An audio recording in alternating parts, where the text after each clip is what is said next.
Hey everybody, welcome back. David Eon and the lovely Miss Lady Pop Hunter here with a bit of a discussion, and what we are talking about is the new Masters of the Universe film, which we have just come from. We saw it yesterday, courtesy of Stone Sour. Thank you, Stone Sour. Yeah, absolutely. Thank you, Stone Sour, for arranging that for us. And as we are going to be talking about this, that does mean that there could be spoiler alerts. We're not going to detail the whole film, but we are going to talk about things, nuances of the film, things we liked and things we didn't like. And so if you feel like that might ruin it for you, then you have been warned. Overall, I thought the film was a decent film. I actually liked the movie. My criteria for a film is I either like it or don't. Would I see it again? If the answer is yes, then it was a good film. If I wouldn't see it again, then no. It's real simple with me. I don't have 10 tomatoes and 50 popcorn bags and whatever. I've heard all kinds of scenarios of how people judge a film 1 through 5 or whatever. I don't do any of that. Is it good enough to see again? Yes or no? And that's it for me. And I would watch this again. So I think it's good enough. And of course, there are things, again, and we'll discuss them both, things we liked and things we did not. And we'll just go back and forth. And first of all, one thing I did not like was how doofy they made Prince Adam. He's like a knucklehead. And I understand he pretended to be as Prince Adam in filmation, but this guy legitimately was a dope. And I didn't care for that. Like when he's everybody knows who he is, literally, because he tells everyone on Earth, and you're in hiding. And he's so, I guess, honest, he can't lie about his origin and just not tell anyone, or even his roommate, I think, suggested just don't tell people. He tells everybody. And I'm like, what are you, a nitwit? But he's like this through the whole movie. Yeah, the one thing I did like about the actor, when he was cast for, he was small, scrawny little thing.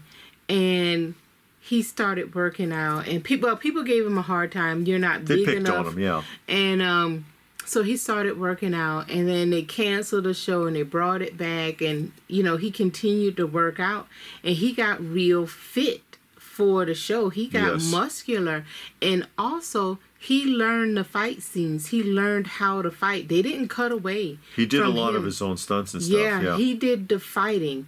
And like I said, they didn't cut away. So he really poured into that role. He was like, okay, this is what people want. I got to be this size, and I'm gonna lift weights, get a personal trainer, do whatever, eat right, and I'm gonna learn how to fight. So that, to me, was dedication to a character. I don't know if he ever saw He-Man before. Maybe he did, maybe he didn't.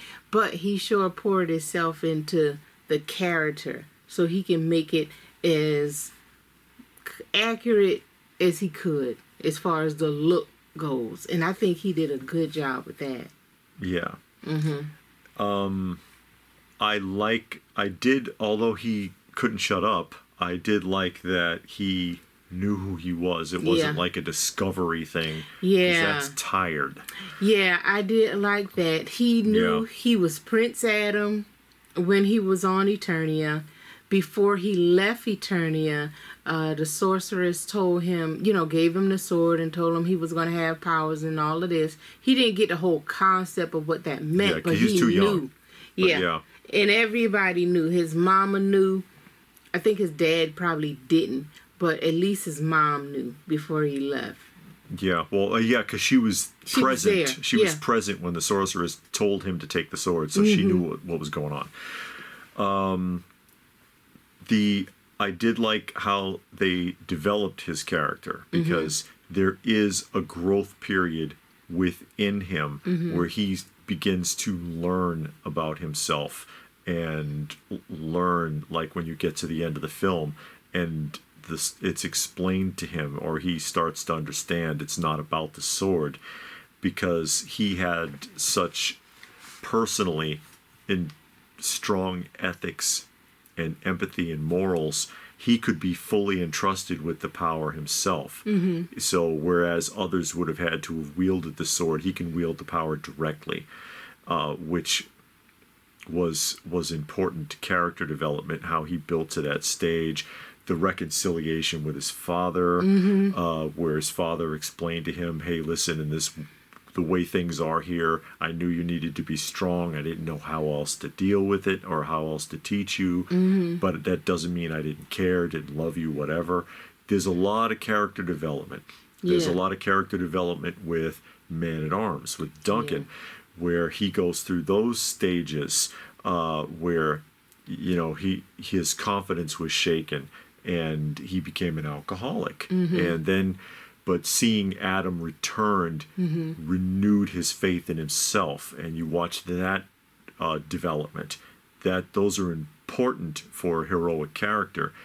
Where the film fails, they didn't do that with Tila. No, Tila's Tila all the way through. She's perfect. Yeah, because that's the whole Hollywood stigma. Unfortunately, girl boss can't do anything wrong. Yeah, and it's a far cry from the true Tila, who was a little butthole, especially to Adam, and especially when he was younger. If you watch the old Filmation, there are even episodes where she, I'm thinking of one in particular where they were doing a what was it, an Origin of Cringer? Yeah. And she is actually encouraging other cadets to torment the cat. And, you know, she was a real jerk. But not in this version. In this version, she's his best friend and his buddy and looks out for him and all this other stuff. Yeah. And I'm like, oh, please.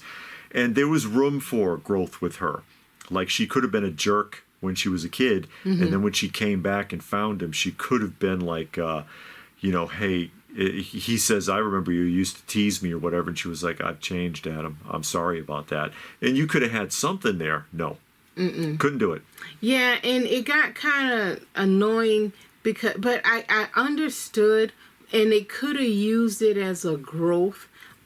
She was feeling disappointed in Duncan, Man-at-Arms. Yes. Because he was this hero, a protector, and then after Eternia fell and went into the hands of Skeletor, he became an alcoholic. So then she was very disappointed in him. And they made that clear. And they didn't say it, but you can tell that she was disappointed that he never recovered from that. But when he made the change and was like, okay, I'm feeling renewed. I feel like I can do this again. Instead of her saying, okay, I'm going to give you a chance, she just kept ripping him to shreds. Yeah. Never like let up on him and say, okay, you were going through something and now you're trying to restore yourself. No, she just kept tearing him to bits. Yeah, she eventually just accepted him at the end. Yeah. But like he had to live up to her expectations. Yeah. But I did like that they didn't make her too much of a girl boss. She did not save the day. No. And she wasn't in a lot of fight scenes. She was in a few. And it wasn't like all that impressive, all that great.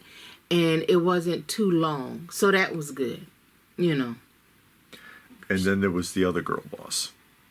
Who, Evelyn? Oh, no. I don't know who she I can't even remember her name. Dinah, Dina. I don't know what character she's supposed to be. Yeah, she's not in the books or the cartoon. The running gag of it keep being brought up over and over about how she used to beat up on Adam and stuff him in lockers when he was a little kid, got tired. And never an apology from her about it. And girl boss again, I mean, she's just flipping all over the place, shooting blindly and just killing everybody. And like, who is that? The one thing I didn't like, everybody knew who he was. He was Prince Adam. He was going to school, going to warrior school or whatever. Training. Whatever. Yeah. But anyway, he was Prince Adam, and he's being bullied. And it's like, who bullies the prince? You know, yeah, he's small and scrawny, but you know that felt kind of off. And then when he returns, suddenly nobody knows who he is. And they won't accept it. They're like, Prince who? Alan? What? Yeah. Who is He this? died. Yeah. And Yeah. you know, I guess they told everybody that he died. Maybe. So maybe that's probably why. But I thought the movie was good though. I didn't like all the music. It was a lot. It was kind of loud. A lot of music. Yeah. And it was loud. Visually, it's not bad. Yeah. I mean, you have to have a lot of CGI. Yeah. They knew when to stop. I'll give them that. Like, for example, you don't see a whole hell of a lot of Battle Cat. Or Cringer. And you can tell at the very end, it works better if he's moving slowly. When he's galloping at one point, they cut it short because it doesn't look right. And I'm like, they probably looked at it and said, yeah, let's not do too much of this.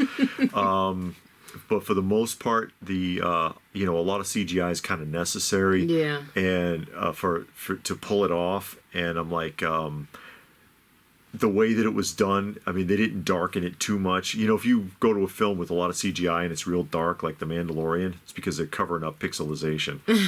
Seriously, and they didn't do a lot of that, so they worked hard on that. Yeah. I'll give them that much. What really sells it is, of all things, Jared Leto, which I'm shocked by because I've seen him in other things and it's not memorable at all. I couldn't even name another film he was in. He was in Morbius. Morbius? Yeah. Did I see that? Yeah. See, that's what I'm saying. I just... Oh, I don't know if you saw Morbius. I saw Morbius in the theater. Okay. Oh, no, I did see Morbius in the theater. I don't remember him.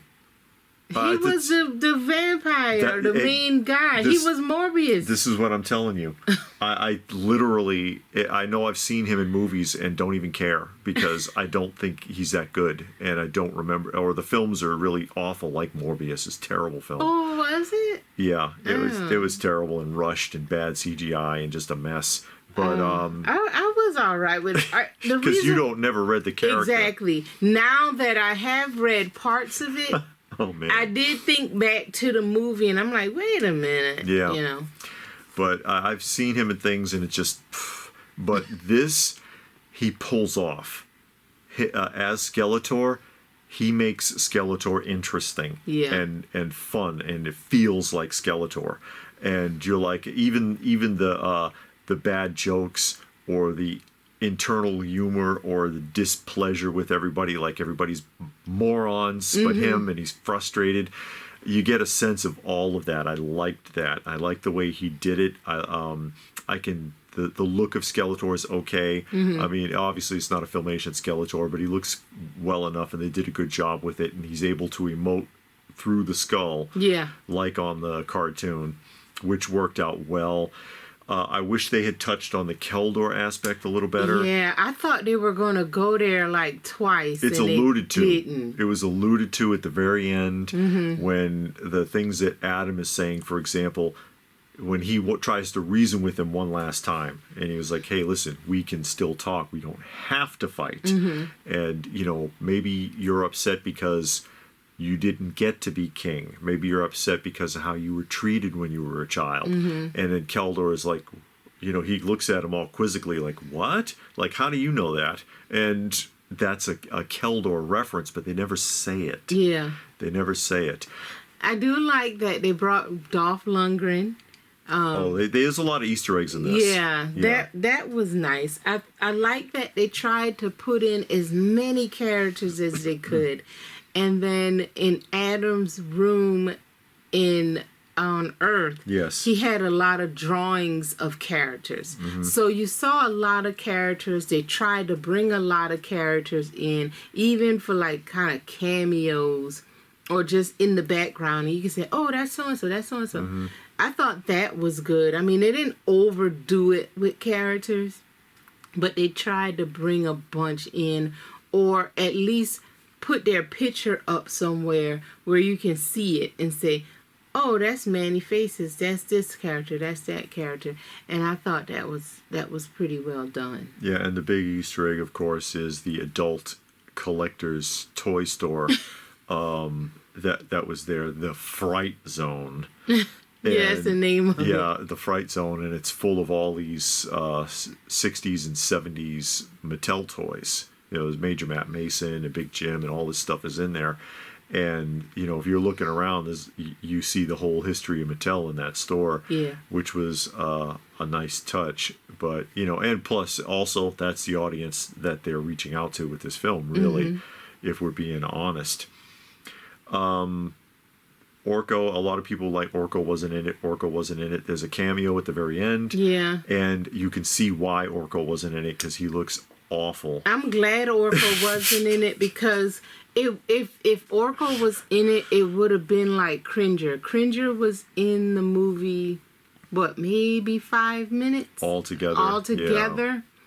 Because he was, as a baby, when Adam was a little boy, they showed him for a minute. And then when he got back, they showed him for another minute or two. Yeah. And, you know, and obviously that was a CGI tiger, and you could see it. So they didn't do too much with it. And if they did that with Orko, it would have just been one big blob, a mess. So Orko did the little, what did we learn today at the end. Yeah, like and they that used was to do. Enough. Yeah. A nod to Filmation, obviously. Yeah, and to put Orko in the film, because people did want to see him, but he couldn't be in that whole film. No, not looking like that. They'd have had to come up with something else. Yeah, and whatever they came up with wasn't going to look good. Which is why you got Gwildor in the original film. It was supposed to be Orko. And they were like, there's no way we can do this. No, not and look good. Yeah, and that would have been practical effects. They were like, we can't do this. Let's just pull. And they came up with Gwildor, who of course is from the daily strips from the newspapers. Character I didn't like, Evelyn. I thought it was a bad representation of Evelyn. It sounded like Evelyn, like especially at the end where they're fighting, and then she's fighting with it instead of fighting with Tila or trying not to. Evelyn is like, how about we just dip out and let them? And Tila's like, no way, you're not leaving. But that sounds like Evelyn. It's like, I don't want to be bothered with this. And also the obsession with Skeletor, even though he's awful to her. But honestly, I think that I can't remember her name, the actress in the original Masters did a better portrayal of just the vibe. This one, I don't think caught it. I don't think she really caught the vibe of Evelyn. That's just my opinion. Yeah. Leto nailed Skeletor. It reminds me actually of the original Street Fighter film with Jean-Claude Van Damme and the portrayal of M. Bison. Because that actor, what was his name? Raul Julia. Yeah, Raul Julia. Because it's worth watching that film just to see him, because he really just blows that character away. You could tell he's enjoying it, and I think that was Jared Leto's Skeletor. You can tell he's enjoying it, and it really sells the whole film. Yeah, I really like the film. Okay. I was gonna say something and I lost my train of thought. That's all right. I mean, I liked it too. But again, you know, there's certain things I think in my opinion, I think could have been a little better. Yeah. But you know, hey, it is what it is. Yes. I thought it was a little bit too comical for me. I wish it was a little more serious. Some unnecessary humor. Yeah. But I mean, it didn't ruin it. It didn't have that constant Marvel humor. Oh yeah, that would have been too much. Yeah. So, but it did have some, and like you said, I didn't like how they made Adam a idiot like that. But what I did like is, once Adam came back to Eternia and he became He-Man, he didn't automatically know everything. You know, he was still fumbling around. He didn't know how to use the Wind Raider. He didn't know how to fight because he left Eternia before he learned to fight. Now, if he knew how to fight, then they should have showed while he was on Earth, he took karate lessons, sword lessons, some kind of fighting lessons to explain, but they didn't do that, and he didn't know how to fight. He didn't know how to use the equipment, And that made it more realistic. It's like, okay, you never seen this equipment before. So why would you just be able to jump into it and automatically know how to use it? Yeah. So I thought that was good continuity. Yeah, and another observation that she had made that you probably forgot is that the actor seemed uncomfortable. Oh, yeah. At certain points. He seemed uncomfortable half naked. I mean, when he was in the He-Man outfit. In the He-Man outfit, he did not look comfortable. His body language seemed stiff. Yeah, because he seemed like he was trying to cover himself up like this. And it just did when he was just sitting, because there was some points where him and Tila was sitting and talking. He did not look comfortable. When he was walking, he looked a little more comfortable, but still not like, okay, I can walk around like this all day. Yeah. He didn't look comfortable at all. And maybe it's because he still had body image shame or whatever. I don't know. But he just didn't look like he was comfortable wearing that outfit and being that exposed. Or it could have been really brilliant acting because it could be because now he's gone through this transformation and he's never been dressed like that out in the open, and he's just like, what am I wearing? Yeah. Because he did have that one point where he was like, do you know where my clothes actually are? Do I get them back, or do I need to get new ones, or Yeah, he did. He say did that. ask something like that at one point. Yeah, that's probably what it was. It could be that's what he wanted to portray, because like you said, that's his first time being He-Man, so it was uncomfortable for him. In the acting part of it, but he didn't look comfortable. After credits, beyond Orko, of course, they alluded to a She-Ra film. Yeah, and I don't know how I feel about that. Are we just going to start with her already being She-Ra, and we're not going to watch her go through any transition, and they're just going to girl boss She-Ra? But the thing with that, you never know what happened to She-Ra. When Masters of the Universe started, she wasn't there already. Yeah. And they never mentioned her. And then when She-Ra started, you heard that she was kidnapped. By Hordak. Yeah, so maybe they'll get to like the that. kidnapping part. Yeah. But yeah, even in this movie, they only mentioned her at the very end. Yeah, they show the Man-at-Arms says something, and then they cut across, maybe we'll find the other one. Yeah. And then they show She-Ra already as She-Ra. So I'm like, are we just going to skip any development, and we're just going to get a She-Ra? And I'm like, and that doesn't sound very interesting to me. Yeah. And then going even further, Skeletor may not necessarily be gone, because Evelyn sneaks back into the castle and collects what's left of Skeletor after he gets finally beaten. Wasn't it 3 after credits? Well, yeah, you had the Oracle one. You had the the Oracle wasn't an after credit, was it? I guess I don't know, but the Man-at-Arms talking to Queen Marlena, and the She-Ra standing on that planet. Which, they've really got to get Hordak right to pull that off. Yeah. And because that's I remember watching She-Ra. All I ever remember was Hordak being hilarious. But I don't remember She-Ra or any of the other characters at all. I remember only watching it like 2-3 times. I never really cared for it. That's why I don't know the characters that well on She-Ra. Yeah. Because I didn't watch it. I watched He-Man. I only watched She-Ra like 2-3 times. And then Evelyn going back and retrieving Skeletor's skull and running away with it. So you may get Skeletor back at some point.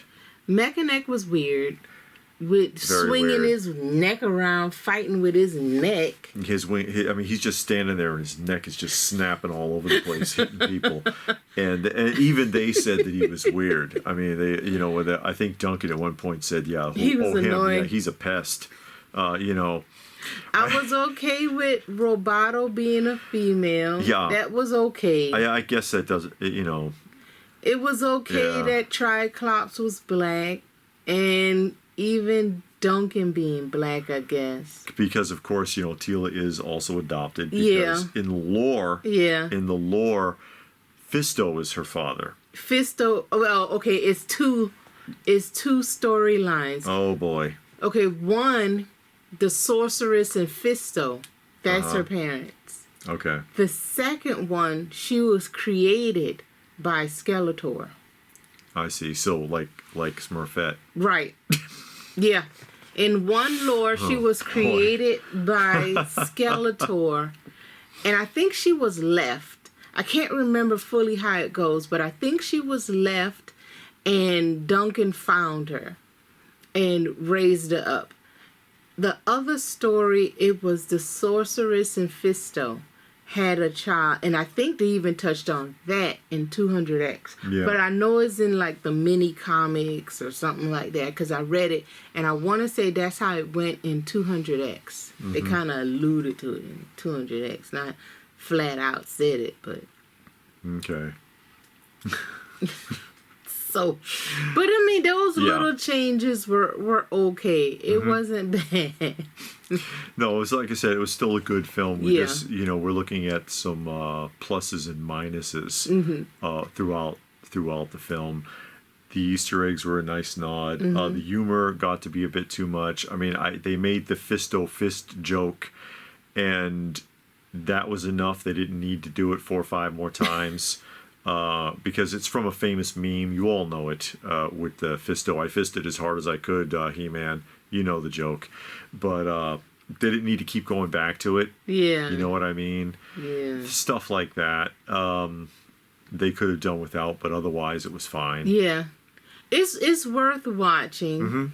I would actually buy it on DVD. Oh, there you go. Yeah. I could watch it again. Okay. I really could. I could watch it again. They had some good previews. But the Street Fighter movie. Oh no, that was Mortal Kombat. Street Fighter. It was Street Fighter. Yeah, it was Street Fighter. And I'm wondering if the girl that's playing Chun-Li is that Cosplayer. I hope they bring her, because that cosplayer looks like Chun-Li, like the video game Chun-Li. Yeah. It's like, whoa. And it was another movie we saw that we said is probably worth seeing. I can't think of it. Yeah, well. And by the way, AMC, thank you so much for starting the film at 8 and not actually getting around to it till 8:30. Well, they had to play all of those trailers And now. commercials. The commercials that they played after the trailers could have been played before the trailers, before 8 o'clock. It's just a lot. I mean, I could be a half hour late and still catch the film. And it doesn't make any sense. It's too much. It's just too much. Bad. It is that bad. It was 27 minutes in by the time they started the opening credits of the actual film. Because I did check. Because I was getting frustrated.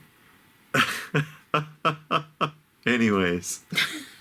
Anyway, the movie was pretty good. Yes. So if you're wondering, should you go see it, you might actually like it. Yeah, you might actually like it. Yeah, so give it a chance or wait for it to come out on DVD. There you go. Did you see it? What did you think? Is anything that you think is significant that we missed? You can tell us in the comments section down below. Please do give the video a thumbs up if you got something out of it. Hype it, thumbs up, whatever. We appreciate it. Share it if you can. Check out some of the other content. We're an all-in nostalgia channel here. And if that is it, then what more can we say? But thanks for watching, and we will see you again soon.